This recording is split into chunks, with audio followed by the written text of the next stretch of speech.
They came from the stars, creatures of instinct and fury. One, a perfect organism. The other, a hunter of worlds for decades. We believed the war between them had ended, buried beneath the cold silence of space. But wars like this never die. They only wait for us to wake them. Now, beneath the ruins of a forgotten station, something ancient has awakened.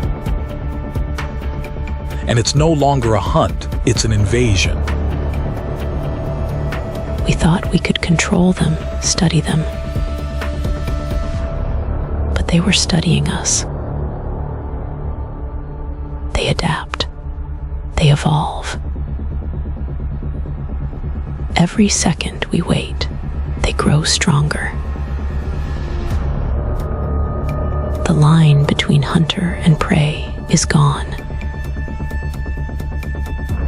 And what's coming next doesn't stop. They've returned, faster, deadlier, unstoppable. Humanity stands at the edge of extinction. The battle for survival begins now. From the deepest shadows to the brightest flames, the ultimate war is reborn. Alien vs. Predator 3. The echoes of extinction. Years after the events of AVP, Requiem, 2007, Earth has become a quarantined wasteland. Governments collapsed after xenomorph outbreaks decimated major cities. A small United Nations defense coalition, UNDC, now operates from fortified zones. A new distress signal emerges from the ruins of Los Angeles. A signature matching Yautja, Predator, technology. Project Genesis. Dr. Elise Navarro, a biotechnologist, leads a research team at Fort Helios, studying xenomorph DNA to develop bioweapons and possible cures. The UNDC secretly plans Project Genesis, an attempt to synthesize xenomorph biology for human enhancement. But their experiments have unexpected side effects. Rapid mutations and telepathic reactions to something in orbit. The return of the hunt. In deep space, a Yautja warship intercepts the Earth distress signal. The Predator Council views the planet as dishonored hunting ground, tainted by human interference. A new elite clan, the Blooded Ascendants, led by a ruthless warrior named Karath, prepares to return to Earth to reclaim lost trophies and eliminate all contamination. The Awakening Hive. Deep beneath the Los Angeles ruins, a dormant xenomorph queen, mutated through human experimentation, awakens. Her hive grows rapidly, spreading through underground tunnels. The queen's telepathic link now reaches new levels. She can influence embryonic hosts remotely, creating a hybrid strain of bioengineered xenomorphs. First Contact Reborn. A UNDC recon squad, led by Captain Marcus Hale, is sent to investigate the source of the signal. They encounter Karath's hunting party.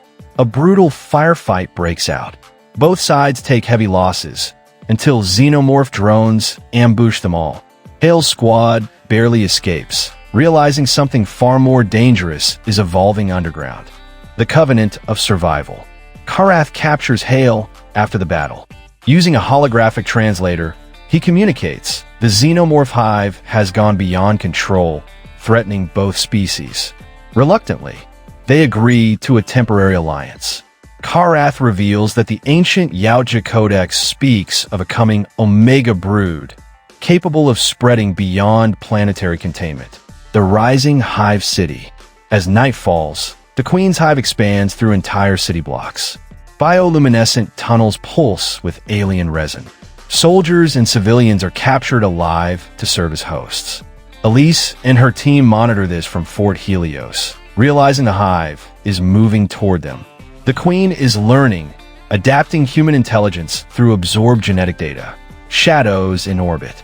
Meanwhile, a massive predator dreadnought arrives in Earth orbit. Inside, a younger warrior, Sean Tuck, challenges Karath's leadership, believing the alliance with humans violates sacred hunting law. The Council orders Karath to destroy the Queen and eliminate all human survivors to protect Yautja secrecy. The Hive assault.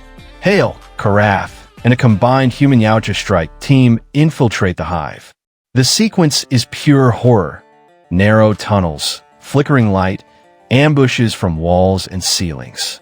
They discover hybrid xenomorphs, partially armored with predator tech, faster and more intelligent. Elise remotely guides them through bioscan data from Helios. The betrayal. During the assault, Shantuk's warriors descend from orbit, disobeying Karath. They attack both humans and xenomorphs, believing honor demands total annihilation. The Hive erupts into chaos.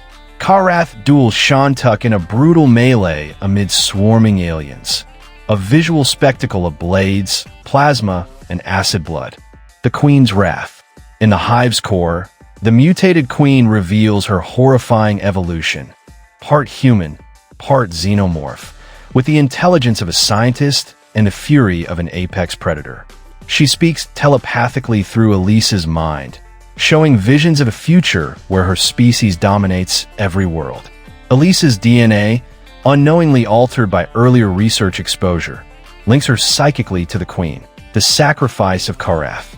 Karath, mortally wounded, transfers his armor and biomask to Hale, marking him as an honor-blooded. With his final act, Karath triggers a self-destruct pulse to collapse the Hive tunnels, allowing the others to escape. The blast wipes out half the city, but the Queen and part of her brood survive deeper underground. Genesis unleashed. Back at Fort Helios, Elise initiates the final phase of Project Genesis. Using Karath's biomask data, she decodes a hidden Yautja archive detailing anti-xenomorph nanotech. She merges it with human biotech, but her body begins mutating. Hale realizes Elise is becoming a living hybrid, the key to stopping the Hive, but at a terrible cost. The planet burns. The Yautja dreadnought begins orbital bombardment of Earth's infected zones. Massive plasma strikes devastate continents. Millions périssent. The UNDC loses global communication. Humanity is on the brink. Hale decides their only chance is to destroy the Queen's psychic network at the source. A spire of alien biomass forming in downtown LA. The infiltration. Hale, Elise, partially transformed, and the Last Strike squad infiltrate the spire using Predator cloaking tech. Inside, they encounter grotesque scenes. Xenomorphs fused with human corpses, pulsating walls, and embryo chambers powered by living hosts. Elise feels the Queen calling to her, offering her a place in the new evolution. The final hunt. Inside the spire's throne chamber, the Queen stands colossal, glowing with inner heat, surrounded by hybrid guardians. Hale and Elise engage in a desperate fight.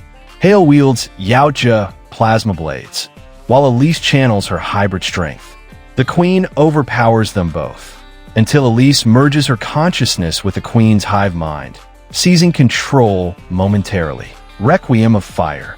Elise, now in control of the Hive, orders the Xenomorphs to self-destruct their genetic matrix, erasing the species from Earth. She pleads with Hale to activate the orbital weapon through Karath's mask. Tearfully, he complies.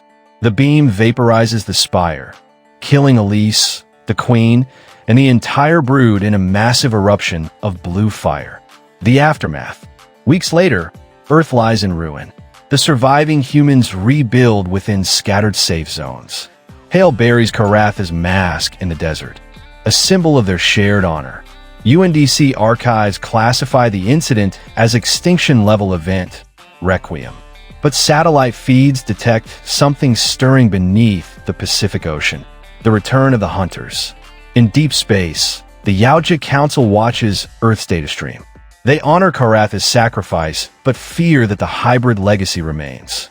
A young predator retrieves a surviving xenomorph embryo from the dreadnought wreckage, whispering in his native tongue. The hunt begins anew. Epilogue. The new evolution. In a hidden lab beneath the ruins, a containment pod flickers open. Inside lies a preserved embryo. Part xenomorph, part human, and carrying predator DNA. Its heartbeat echoes in the silence.